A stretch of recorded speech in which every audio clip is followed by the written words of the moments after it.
Do you remember in early 2020 when some idiot told everyone he had a book coming and then that book never came out? I remember. You thought a pandemic could stop me? Don't think so. Yes, my friends, that poor soul you just saw in those videos was me, if you could believe it or not. And that's somebody who made a very grave mistake. He didn't take into account that a pandemic would occur when trying to create a book. Obviously, that should have been number one on the sources of problems that could occur and ruin his fucking career. Everyone should have known. I mean, it was right on the horizon. We all should have seen it coming. So fuck us. But hi, Lewis Southard, creative cowboy of a generation here, because oh boy, am I overjoyed to share with you the next thing. Now, what is the next thing? Well, it's goth cowboys. What else was it going to be? But Lewis, it can't just be goth cowboys. Well, that's not a story. And yeah, you'd be right. You're not wrong.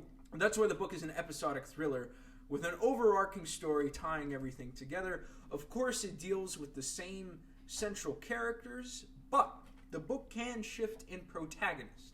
We've got two characters, the woman in black and Alexander Wortham, the reluctant vampire, an adventuring duo going through place to place, town to town, all set in the 1860s, as they basically solve problems. They fight evil, if you will, and these problems range from everyday occurrences back in the times of the Wild West. They could be fighting outlaw gangs. They could be stopping a train heist, for all you know.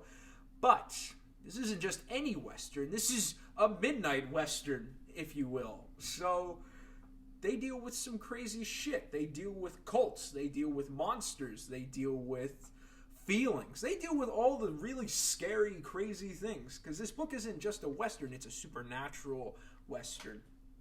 And not only is that reflected in the issues and villains or antagonists that they face, but with themselves, the two perhaps are supernatural. Who knows?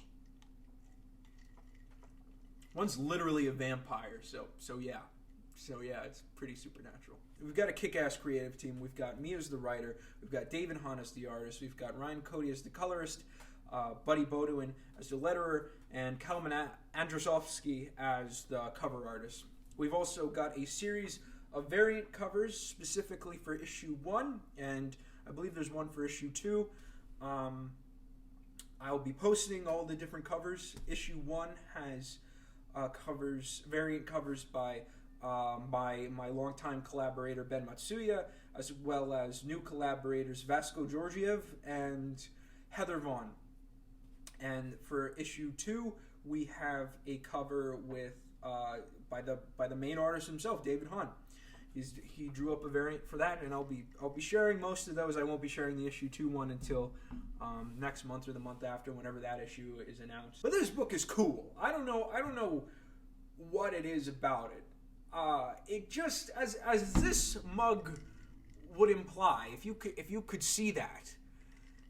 There's just something unique about a character in black killing people and just being sick as hell. There's just something to it. I don't know if it's something about the human condition or if there's something flawed with us as a culture as a whole, but who's to say? How did I come up with such a daring and bold idea? Well, my friends, I was at Starbucks one day before the world fell apart, mind you, and I was sitting there and I was just thinking, goth cowboys, never saw that before, and oh boy, did that lead me down a rabbit hole.